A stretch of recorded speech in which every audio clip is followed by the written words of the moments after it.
बिस्मिल्लाहिर्रहमानिर्रहीम।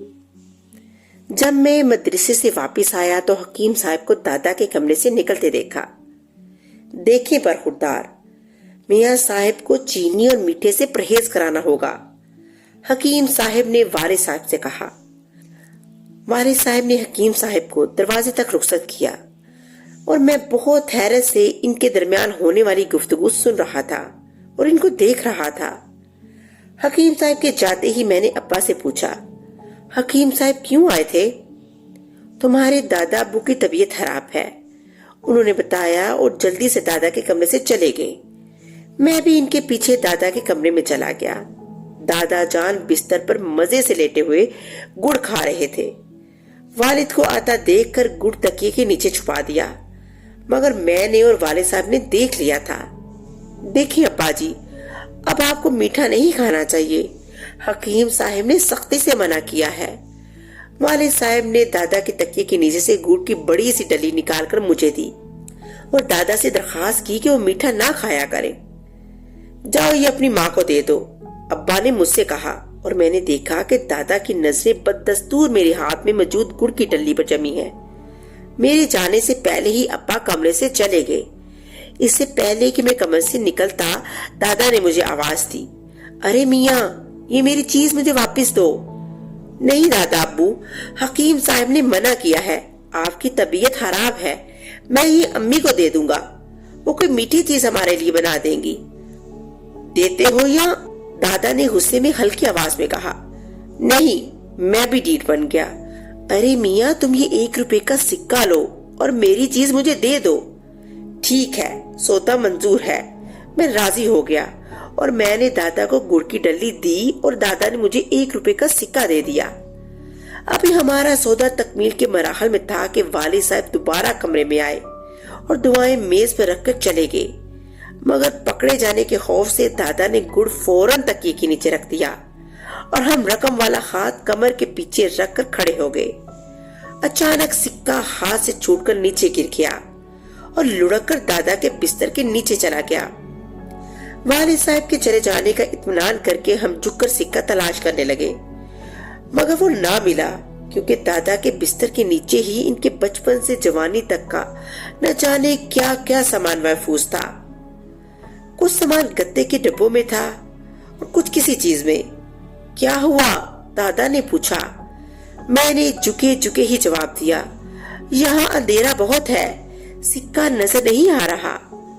कोई लकड़ी लाओ या टार्च लाकर देखो, सिक्का मिल जाएगा, दादा ने कहा। मैं चुपके से एक लकड़ी तलाश करके लाया। दादा के कमरे में टार्च रखी थी। इसकी मदद से बिस्तर के नीचे पेट के बल घुस गया और बाहर सिर्फ पाँव नजर आ रहे थे। जल्दी तलाश करो वरना कोई आ जाएगा, दादा ने खदशा जाहिर किया। देख तो रहा हूँ, मिल ही नहीं रहा। मैं अपने कपड़े खराब होने की परवाह किए बगैर तलाशी में लगा रहा। एक किसी की आने की आहट सुनाई दी और दादा ने जल्दी से मेरी नजर आने वाली चप्पलों पर अपना लहाफ गिरा दिया। अब्बा जी, आपने मंसूर को कहीं बाहर भेजा है? अम्मी ने हमारी मुतालिक पूछा। नहीं तो शायद तो किसी दोस्त के साथ बाहर गया होगा, दादा ने साफ झूठ बोल दिया। अम्मी चली गयी। अम्मी के जाते ही दादा ने गुस्से से कहा, मंजूर मियाँ, छोड़ो अभी सिक्का, बाहर आओ। दादा के कहने पर मैं ना चाहते हुए भी बाहर आ गया।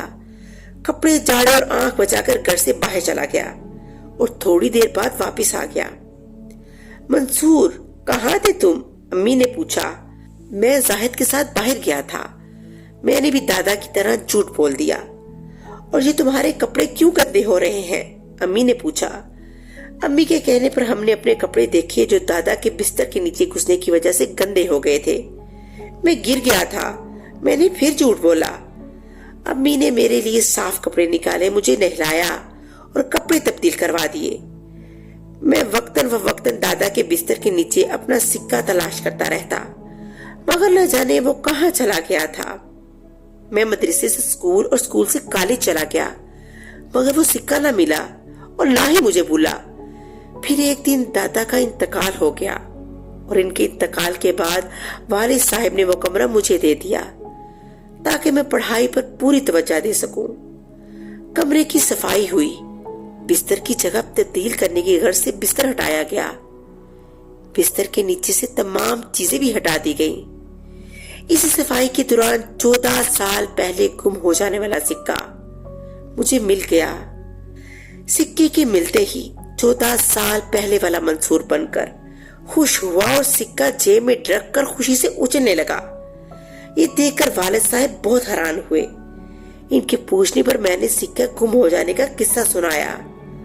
والد صاحب مسکرانے لگے، والدہ بھی ہنس پڑی اور میری آنکھوں میں آنسو آ گئے۔ چیزیں یہی رہ جاتی ہیں، وقت بدل جاتا ہے۔ دادا ابو کا چہرہ میری آنکھوں کے آگے بار بار آنے لگا۔ وہ گڑ کی ڈلی، وہ سکہ اور پرانے 14 سال۔ اس طرح کہانی کا اختتام ہو گیا۔ اگلی کہانی کے ساتھ پھر ملوں گی، تب تک کے لیے اللہ حافظ۔